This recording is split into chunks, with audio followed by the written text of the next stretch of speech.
उत्तर प्रदेश के विधानसभा चुनाव में बसपा और ओवैसी का गठबंधन हो सकता है। अब आप सोचेंगे कि ऐसा कैसे? ऐसे इस बल को हवा ओवैसी के पार्टी के विधायकों ने खुद दिया है। दरअसल बिहार में हुए विधानसभा चुनाव में जहां एक बार फिर ओवैसी की पार्टी एआईएमआईएम ने बिहार में 5 सीटें जीती है और जीते हुए विधायकों ने यह पोस्टर लगाया है कि उत्तर प्रदेश में बसपा के साथ गठबंधन हो सकता है।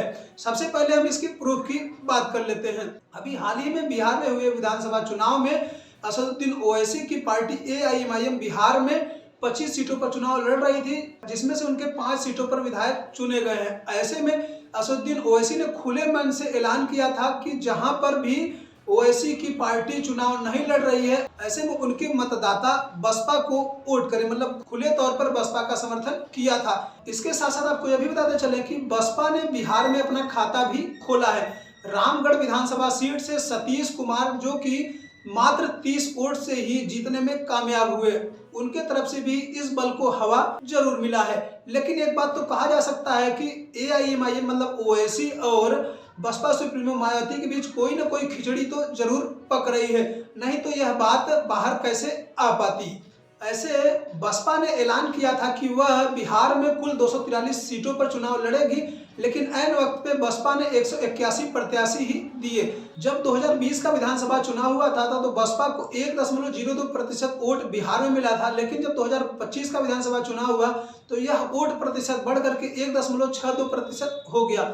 वहीं पर अगर असदुद्दीन ओवैसी की बात करें तो इनकी पार्टी को जो वोट मिला था 2020 में वह 1.25% मिला था, लेकिन 2025 के विधानसभा चुनाव में वोटिंग प्रतिशत बढ़ करके 1.85% हो गया। ऐसे तो उत्तर प्रदेश में विधानसभा का चुनाव 2027 में होना है, लेकिन अभी से ही राजनीतिक बिसात बिछानी शुरू हो गई है। ऐसे अब आप सोच रहे होंगे कि उत्तर प्रदेश में ओवैसी और बीएसपी का गठबंधन कैसे हो सकता है, जबकि पहले ही बसपा सुप्रीमो मायावती कह चुकी है कि किसी भी बड़े पार्टी के साथ वह गठबंधन नहीं करेंगी, समान विचारधारा वाले और कुछ छोटे दलों के साथ गठबंधन कर सकती हैं। ऐसे में माना यह जा रहा है कि उत्तर प्रदेश में ओवैसी के साथ 2027 में होने वाले चुनाव में बसपा और ओवैसी का गठबंधन हो सकता है। ऐसे अब बात 2022 के विधानसभा चुनाव की भी कर लेते हैं। जब 2022 का विधानसभा चुनाव हुआ तो बसपा उत्तर प्रदेश में अकेले चुनाव लड़ी थी और उसका वोट प्रतिशत मात्र 12.88 रहा और उनके मात्र एक विधायक उमाशंकर सिंह ही जीत पाए थे। असदुद्दीन ओवैसी की पार्टी एआईएमआईएम उत्तर प्रदेश में 100 सीटों पर चुनाव लड़ी थी। केवल एक सीट को छोड़ करके बाकी सभी सीटों पर उनके प्रत्याशी की जमानत जब्त हो गई थी। ऐसे में उत्तर प्रदेश में अगर बसपा को ओवैसी का साथ और ओवैसी को बसपा का साथ मिल जाता है तो बसपा और ओवैसी दोनों को फायदा हो सकता है। कैसे वो अभी बताता हूँ। उत्तर प्रदेश में मुस्लिमों की आबादी लगभग 19% है, जबकि दलितों की आबादी लगभग 20 से 21% है। अगर दोनों को जोड़ लिया जाए 19% और 20 से 21% तो लगभग 40% हो जाता है। ऐसे में बसपा और ओवैसी का जो गठजोड़ है वह फायदेमंद हो सकता है। वहीं पर बसपा के पास कोई ऐसा मुस्लिम चेहरा नहीं है जो बसपा की तरफ मुस्लिम वोटों को जोड़ सके, क्योंकि बसपा 2022 और 2024 मतलब 2022 का विधानसभा चुनाव 2024 का लोकसभा चुनाव दोनों में बुरी तरीके से हार देख चुकी है और मुस्लिम वोटों का बिखराव मतलब मुस्लिम वोट जो है मुस्लिम वोट सपा और कांग्रेस की तरफ शिफ्ट हो गए, जिससे सपा और कांग्रेस को बढ़त मिल गई।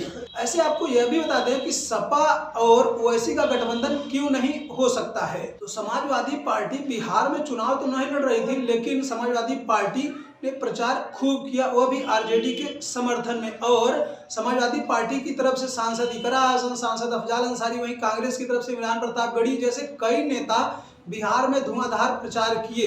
ओवैसी की पार्टी जहां चुनाव लड़ रही थी उनके खिलाफ भी खूब जम करके प्रचार किया। ऐसे में इन दोनों का गठबंधन होने की संभावना नहीं दिखाई देती है उत्तर प्रदेश में। ऐसे आप सभी लोग क्या सोचते हैं कि क्या उत्तर प्रदेश में गठबंधन होने वाला है बसपा और ओवैसी की पार्टी एआईएमआईएम का, यह कितना सही होगा? उत्तर प्रदेश में गठबंधन होने से एआईएमआईएम को संजीवनी मिल सकती है या बसपा जो मुख्य धारा से कट चुकी है और उनका वोट प्रतिशत दिन ब दिन घटता जा रहा है, ऐसे में बसपा के लिए भी संजीवनी साबित हो सकती है। और अगर उत्तर प्रदेश में ओवैसी और बसपा का गठबंधन होता है तो यह खतरे की घंटी सपा और कांग्रेस के लिए भी हो सकता है। ऐसे इस खबर को लेकर आप सभी लोग क्या सोचते हैं अपने जरूर दें। तब तक हमें विदा दें, अगली वीडियो फिर मिलता हूँ। नमस्कार।